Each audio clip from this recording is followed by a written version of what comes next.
نظم کا مرکزی خیال بیان کریں، ہر شعر کی نثری ترتیب کریں اور اس کا آسان فہم مطلب بیان کریں۔ بہتر تفہیم کے لیے درج ذیل اہم نکات نوٹ کریں۔ شعر نظم میں ہے کہ سلجھے بال چمکتا چہرہ، ماتھے پر نیکی کا صحرا کی تشریح کرتے ہوئے بتائیں کہ ایک اچھا بچہ بال بنائے رکھتا ہے۔ سلجھے بال، اس کے چہرے پر صفائی، سچائی اور جوش و جذبے کی چمک ہوتی ہے۔ یہ جو آپ کہتے ہیں نا چمکتا چہرہ، میں ابھی چہرے کی بات کرتا ہوں، لیکن مصرع ہے کہ سلجھے بال چمکتا چہرہ، یعنی اس کے چہرے پر صفائی، سچائی اور جوش و جذبے کی چمک ہوتی ہے اور اس کے ماتھے سے نظر آتا ہے کہ وہ نیک ہے۔ یہ جو ہے نا ماتھے پر نیکی کا صحرا، اس کے ماتھے سے نظر آتا ہے کہ وہ نیک ہے۔ اب ماتھا بھی چہرے کا حصہ ہے۔ آپ نے جو اہم بات بچوں کو بتانی ہے وہ یہ ہے کہ انگریزی میں ایک پروورب ہے، ایک کہاوت ہے کہ face is the index of mind.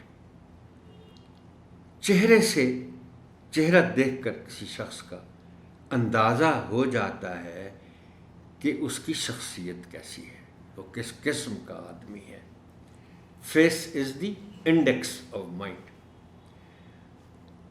اب یہ بات اگرچہ نفسیات سے تعلق رکھتی ہے، لیکن آپ چھوٹے بچوں کو بھی بتا سکتے ہیں اور ان کو آپ اس بات پہ تو نہ الجھائیں کہ چہرہ شخصیت کا آئینہ دار کیسے ہوتا ہے، لیکن یہ اس شعر کی تشریح کرتے ہوئے آپ ان کو یہ تو کم از کم بتا سکتے ہیں کہ اگر آپ کا چہرہ صاف نہیں ہے، آپ کے بال بنے ہوئے نہیں ہیں، آپ نے کنگھی نہیں کی ہوئی ہے، تو دیکھنے والا آپ کے بارے میں کچھ اچھا تاثر نہیں لے کے جائے گا۔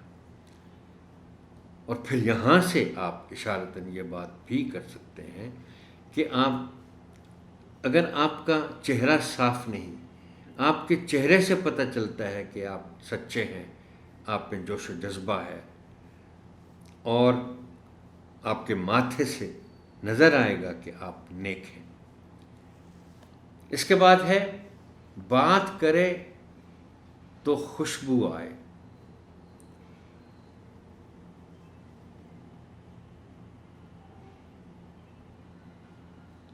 اس کی تشریح کرتے ہوئے بتائیں کہ اس کی باتیں اچھی ہوتی ہیں، جو اچھا بچہ ہوتا ہے اس کی باتیں اچھی ہوتی ہیں اور سب کو پسند آتی ہیں۔